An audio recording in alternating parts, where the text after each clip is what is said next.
Well, we'll be going to Our Lady of the Angels. Now, Our Lady of the Angels is a retirement home for sisters and lay people. Back in the late 50s and early 60s, Mother Borromeo was very far-sighted, and she felt that we needed a place. We had an infirmary, of course, at the Mother House, but it didn't accommodate very many people. So she felt it would be a good idea to build a facility for the aged and ill sisters, as well as the aged and sick people of Joliet. So they hired an architect, and they got this beautiful, beautiful building, a very large building with a central chapel and 4 wings branching out from the chapel. Now, each of those wings was 2 stories high, and each one had 25 bedrooms, along with a laundry room, a shower room, a kitchenette, a nurse's station. At the end of the hall? At the end of the hall, a very large recreation room, gathering room, and each, as I say, each wing had all of this, and they labeled the wings A, B, C, and D. Over the years, originally A and B were for lay people, C and D were for the sisters. But as time went on and the needs shifted, everything got mixed up. And about probably 8 years ago, the C wing, both floors, was converted into a Medicare, Medicaid facility for very sick people, sisters and lay people. Now, each of these sections had its own dining room for the people who lived in that section. So C became for the very sick. A and B, the lower floor, the first floor, is for assisted living, and you get as much assistance or as little as you need.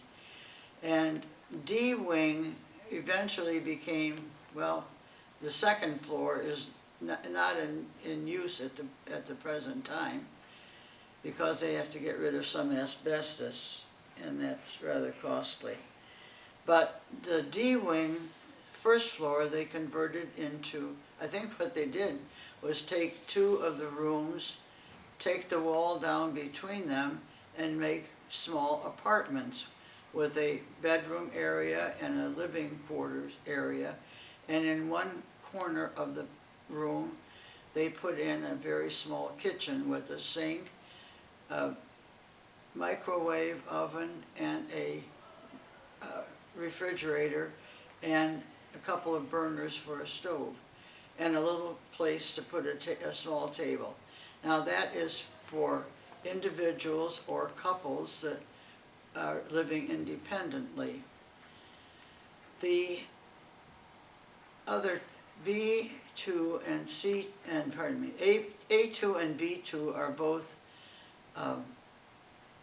nursing floors. That's for sick people. It's like a nursing home with nurses and medical care around the clock. So it's a very well-run place, and of course the chapel is right there, and that's where we'll be going. Now, we've gone there often to when we go into Joliet. Can I tell them about E-Wing? Oh, yeah, okay. Well, When we Sister go Paula. into Joliet, as visitors, we need a place to stay. Of course, there are motels in the area, but especially when Sister Pat was still living, we asked if we could be housed at Our Lady of Angels, and yes, over the kitchen there are small rooms that were originally meant for aspirants. aspirants, and in renovating, you can't open the windows. Every room has its own air conditioner, and it's a bed and a dresser, and that's all. So it's ideal for overnight. And I wouldn't want to live there though, because the rooms yeah. are so little. It's Oh, you cramped. forgot, there's also a chair, an easy chair. It's cramped. Yeah. No TV, really. nothing like that. But in that same area, there's a lovely lavatory, tubs, and a shower, and it's ideal for Bernie and me when we came in as visitors for 1 or 2 days. Sometimes it can very easily hold 4 people, and the accommodations are fine for 4 people. And I imagine Well, they 4 will- separate rooms. The rooms yeah. are individual, private They, rooms. They will continue using that area for visitors when they come. But when we go, we're going to get a private room and bath with nice big closet and a big window.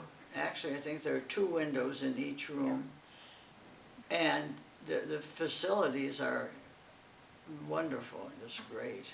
So we should be very happy going. Well, we're happy to go, it's just we don't like to leave. So, but that's kind of the gist of Our Lady of Angels. There's Mass every day at 4 o'clock.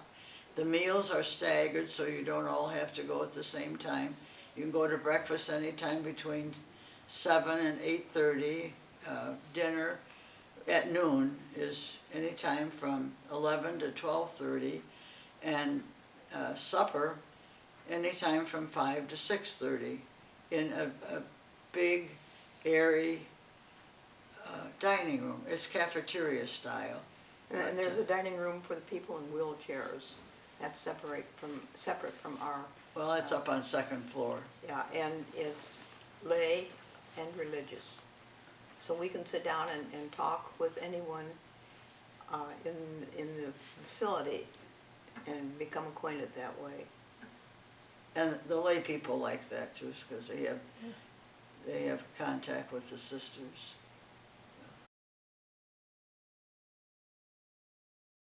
Our Lady of Angels has a library. It's just one room. It houses books, CDs. There are some old videos there yet. And people have been telling me, that needs help. The sister who was librarian is deceased and they need someone there. And I've been thinking about that in the back of my mind. But lo and behold, the very first breakfast, when Sister Bernie and I went in to close our 150th year at the cathedral, the sister in charge of Our Lady of Angels came up to me at breakfast, and she said, I just got a phone call from our President. our President. Our president is Sister Dolores Marie, and they call her DZ. Now that's no disrespect. She uses that title herself. She said, DZ called me this morning and she wants you to go over to our house of prayer, which is within walking distance from Our Lady of Angels. And I did. After breakfast I went over. Well, the associates in our community are very active. There are close to 100 of them, or maybe over 100. There's almost as many of them as there are of us. They are men and women who want to follow the rules of St. Francis, but no vows. And they're living in their own homes, doing their own jobs. And they want to start a library. They want a place to come where they can get the books about Francis and the Franciscan way of living and books like that. And, I said, sure, I'd be glad to. So after breakfast I did go over, and there was an associate there from out of town who had come in for our celebration, and she told me what the associates had in mind. So I stayed and worked with her for about an hour. She told me what they had done and what they wanted to do. And I said, I said, I'd be very happy to help you. She said, as associates who are in Joliet are willing to help too. So that will be one of my big jobs. And I talked to that lady after Paula had finished with her, and she said, you know, she says, I'm a registered nurse. What do I know about libraries? But Sister Paula made it sound so easy, and now we know what direction to go. She's just invaluable in what she knows. So I thought, well, I have to tell Sister Paula that, so she realizes that she's doing a good thing. It will be a joy Yeah. to, Well, I don't know how much joy it's going to be for me, but the development, there's a development department in the offices for the sisters, and there are 2 lay women in charge of well, they call it mission advancement. Well, she saw me. She said, by the way, would you be willing to come out and make phone calls for us a couple of days a week? I said, well, I don't know if I do it a couple of days a week, but yeah, maybe 1 day or 2. I would be happy to spend a morning out there making phone calls. But previous to that, back here at Mansfield, when it became known that we were leaving, at 5:30 Mass, one of the older gentlemen whose wife died recently, and he's very lonely, came up and he said, Sister, I'm really going to miss you. And I said, well, I'm sure going to miss you too, but, and then I had this, all of a sudden, it was like a bolt from heaven. I said, how about if I give you a phone call once in a while? Well, he brightened up and he said, would you do that? And I said, yes, I would be happy to do that. Oh, he said, that would be wonderful. That would help so much. So right then and there, I thought, there it is. Telephone ministry. I get the phone. I have the parish directory, and I'll get the new one that's coming out. And I will call some of my old friends. See, I go around on Sunday mornings. I go to church a half hour early, and you know who comes to church early? The lonely old people who've been sitting at home by themselves all week. So I go around and talk to them and to others as well. So I'll be able to, instead of talking to them in church, I'll be able to give them a phone call. If I do 5 or 6 of those a day, I could get a lot of phone calls in. So, and I have a cell phone with unlimited minutes from the parish, and Father told me I asked him if I could keep it till I got the lay of the land there, and he said, keep it as long as you want, sister. Father's been very gracious about everything. So that's one of the things two of the things I hope to do. And the Joliet Catholic Academy is right across the field, and they have basketball and baseball, and I think I'll be making my way over there. In fact, the baseball fields are almost in the backyard of Our Lady of Angels, along with tennis courts, soccer fields, football. There's a football practice field. There's a lot of land out at Our Lady of Angels. It's part of a whole group of buildings. Joliet Catholic Academy is on one corner. What used to be the Guardian Angel home, it was an orphanage, but it was recently vacated as, well, for years it's not been an orphanage because the homeless kids get put into foster homes.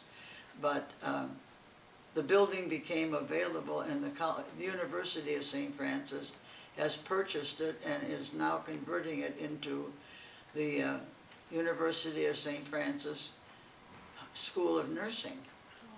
So that's right there. And then some years ago, maybe 10, 12 years ago,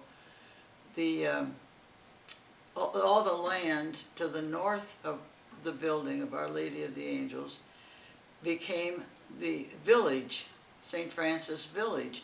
And we have 28, well, they're like condos or cottages, 2 of them together, they're paired, and they are available for retired people who would like to live in the village, and from the village they get first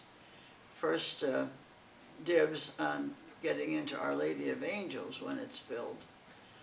So it begins the continuum of care that we have. We have the village for independent living in beautiful, they're beautiful homes. And then you can move into independent living at Our Lady of Angels building, and then as needed, you move into the to the full nursing care on the second floor. And the food is excellent. We always eat there when we're there, and food is very good. It's a nice place. Loads of space, beautiful grounds. It's very good. But that's Our Lady of Angels. I'm a walker, and I get up early. I'm an early bird. Even though we don't have an early mass, I still get up early the days that I was there as a visitor, and I would go out walking at least a half an hour before the 7 o'clock breakfast. And they have outdoor stations and a beautiful walkway with flowers and bushes along that path, and I would walk that twice before I went to breakfast in the mornings, and I still plan to walk before breakfast every morning. And if you want to walk more, you can walk over into the village, Yeah. up and down the streets there. There was no traffic to speak of.